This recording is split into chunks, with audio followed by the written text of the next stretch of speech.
All right. So hi everyone, my name is Samaya. I'm a founder at UX Woman, and I'm here with Juliet, who took our flagship Spring 2025 7-month UX Design MBA program. So Juliet, I just like to ask you a couple of questions of, Yeah.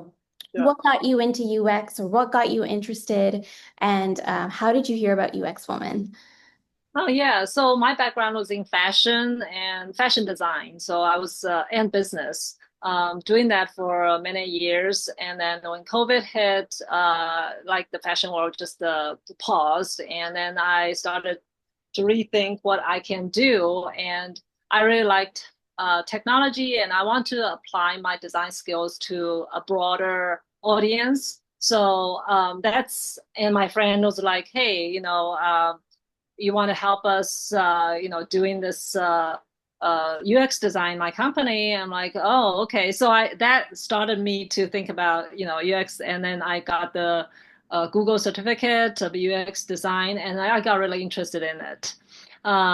However, I just wanted to learn more hands-on experience, and then I believe that would help me to land a job. So then I found UX Woman, and I didn't know what to expect in the beginning. And then it turned out it was very different from my Google certificate program because it has really a lot of like a real world experience. And like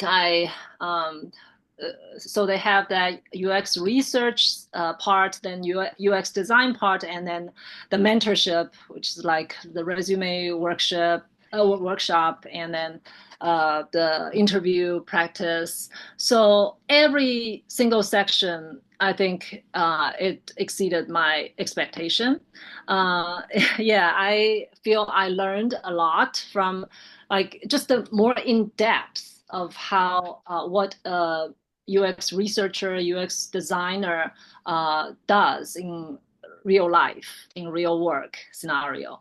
So we got like a lot of hands-on experience while doing our own project, like doing brainstorming and scoping the MVP, and then conducting user interviews to like how to do competitive analysis and put together a presentation, doing the initial wireframes to like mid fidelity and high fidelity prototypes. And also like in the design course, like we got to criticize a critique the existing apps, and I think that was very helpful to me.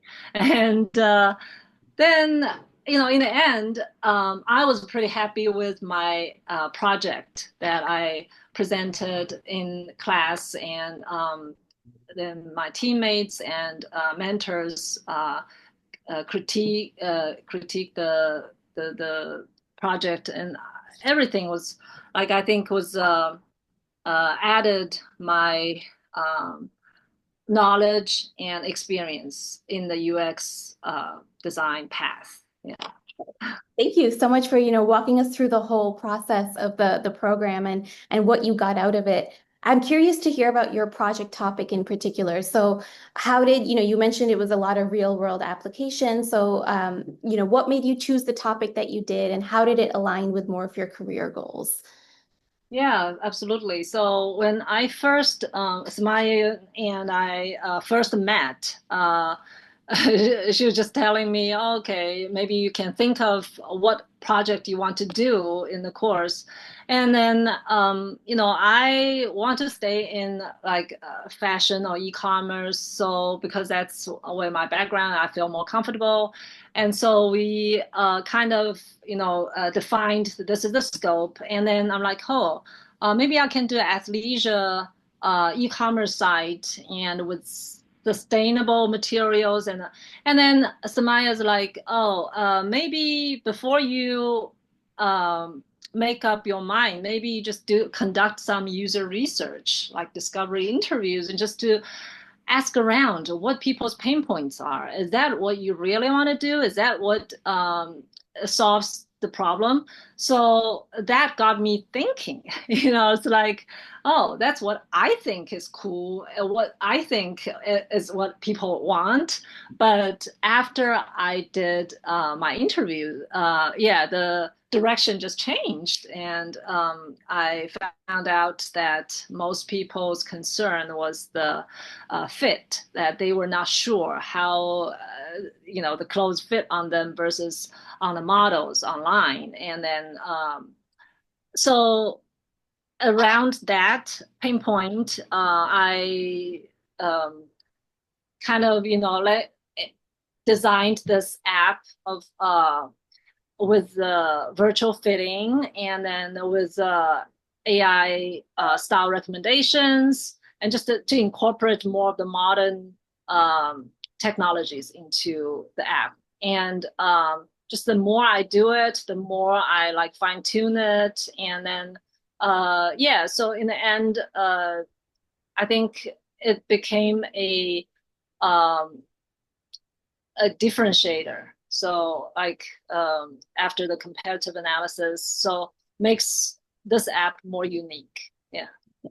Okay, yeah, that's great to hear how your mindset shift from what you thought the customer wanted versus what the actual users and customers wanted. And it's great that you had and you were able to develop that flexible mindset as you were going through the design process. All your assumptions got proved or disproved, and you had to kind of adapt and pivot. So I'm curious, were there other moments in the design process where what you thought ended up being different from what you created, or how the what you had in your head at the beginning of the cohort really changed and evolved over time? Yes. So I think uh, the the examples like the whole theme of this project. And also, I think what's really important is to see what the competitors are doing, what's already in the market, and what's the blue ocean versus the red. So what we're thinking is probably our conception is like the idea is already done, people already done. So how can we differentiate from the rest of the peer? And that's like sometimes it's just a little bit of details could make difference. So that's how I think even in the design of the app, like how like if I just put a toggle on and I can switch on and off, so people users that option to turn it on and off. And when I said, okay, so in order to make it a personalized app, maybe I need to do a quiz. And then turned out the original quiz was a little uh, too long, and people may not want to go through all that trouble. So in the end, I like changed it to make it more user like friendly and not too lengthy. And so Yeah. just to I think that's every day. It's we make revisions based on the user feedbacks. Yeah. Yeah. I love what you said about really striving for a differentiator in your ideation and the blue ocean, and really thinking of things in terms of how is my app or ideas and differentiators different from the mainstream markets currently. But then you also kept iterating on that at a micro level. So once you did create that differentiated feature, you realized it was not perfect and that there were improvements to make for the quiz, that you had to shorten it and change it from what you thought originally the differentiated feature would Right. be. And I love how you talked about AI as well and building an AI feature.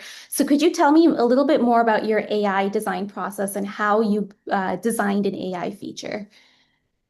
Okay. So I think throughout the design process and the research process, we use AI to help us to like summarize and to extract stuff, and that's super helpful. And also, I think you can't avoid it in today's world just to have to incorporate AI features in the product design.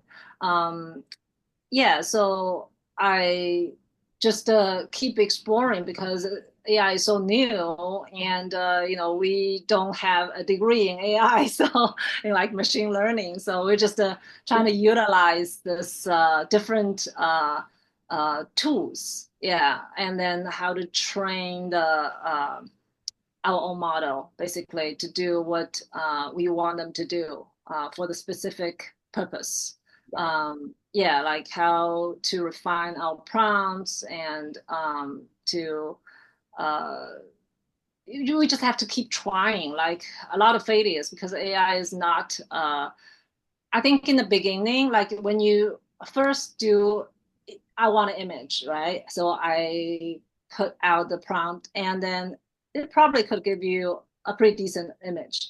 But I want to make changes to the image, then I just keep putting the context, changing the context, and it doesn't have a good memory. Like every time it just gives you something not exactly what you want, and you want to get back to what you want and add something else. That's a challenging part. Yeah. So I just have to do a lot of experiments and like keep refining your prompt. Yeah, it's a Yeah. learning experience. Yeah, definitely. I loved how you talked about your prompt evolution and how you thought that, something that you could create very quickly and easily through one prompt actually turned out to be multiple prompts Yeah, and really nudging the AI to really come up with the right solution. And then you realized that, in order to automate this for your feature, you would have had to, stitch together a couple of prompts or create some sort of memory to really create a fully automated AI feature. So I love how you broke that down and the nuts and bolts behind the AI feature to kind of, if you were to collaborate with engineers, it would be very clear how to build this and the simplest version, right? And realizing that AI still has a lot of limitations. So we still need to work with that, which is really great to hear. yeah, Um, I guess I'm also more curious about your job search process. So as you were, going through the midterms and finals presentations, you're learning to speak about the design process. Even in this call, you really articulate the design process really well. Where are you in the job search right now? What are you doing to prepare, or how is that going? right, right. So, I although I had a lot of experience in overall work journey and my design path, UX is still sort of new to me, and I didn't have the confidence to talk to recruiters or companies about what I have done.